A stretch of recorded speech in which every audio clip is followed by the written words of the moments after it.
നമസ്കാരം. പ്രവാസി മലയാളിയിലേക്ക് സ്വാഗതം. ഫെബ്രുവരി 14 ലോകം പ്രണയദിനമായിട്ടാണ് ആഘോഷിക്കുന്നത്. ലോകമെമ്പാടുമുള്ള ജനത വാലന്റൈൻസ് ഡേ ആഘോഷിക്കുമ്പോൾ സൗദിക്ക് പറയാനുള്ളത് മറ്റൊന്നാണ്. അതായത് ഒരാളുടെ സമ്മതമില്ലാതെ സമൂഹ മാധ്യമങ്ങളിലൂടെ റെഡ് ഹാർട്ട്, റോസ് തുടങ്ങിയ ഇമോജികൾ അയച്ചാൽ പിടിവീഴുമെന്ന മുന്നറിയിപ്പാണ് സൗദി അധികൃതർ നൽകുന്നത്.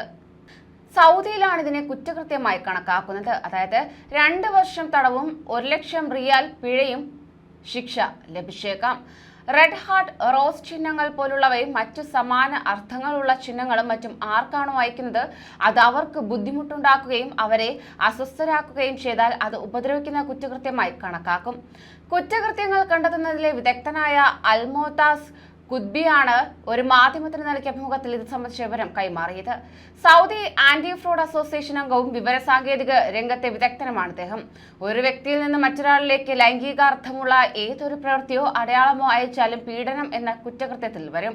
ഇവ ഉപയോഗിച്ചാലും ഇത് ബാധകമെന്ന് അദ്ദേഹം വ്യക്തമാക്കി. അതേസമയം മോശമല്ലാതെ സാധാരണ 2 വ്യക്തികൾ തമ്മിലുള്ള സംഭാഷണത്തിലോ സന്ദേശം കൈമാറുന്നതിലോ ഇത്തരം ചിഹ്നങ്ങൾ ഉപയോഗിക്കുന്നത് കുറ്റകൃത്യമായി കണക്കാക്കില്ലെന്നും അദ്ദേഹം പറഞ്ഞു.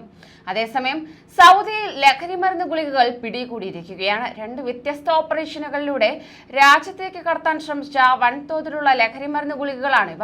സൗദി സക്കാത്ത് ടാക്സ് ആൻഡ് കസ്റ്റംസ് അതോറിറ്റിയാണ് ലഹരി ഗുളികകൾ പിടികൂടിയത്. ജിദ്ദ ഇസ്ലാമിക് പോർട്ടിലും ദുബായ് തുറമുഖത്തുമാണ് ഇവ പിടിക്കപ്പെട്ടത്. പ്ലാസ്റ്റിക് കയ്യുറ ബോക്സുകൾക്കുള്ളിൽ ഒളിപ്പിച്ച നിലയിൽ കടത്താൻ ശ്രമിച്ച 20.6 ലക്ഷത്തിലധികം ക്യാപ്റ്റഗൺ ലഹരിമരുന്ന് ഗുളികകളാണ് ജിദ്ദ ഇസ്ലാമിക് പോർട്ടിലെ കസ്റ്റംസ് വിഭാഗം പിടികൂടിയത്.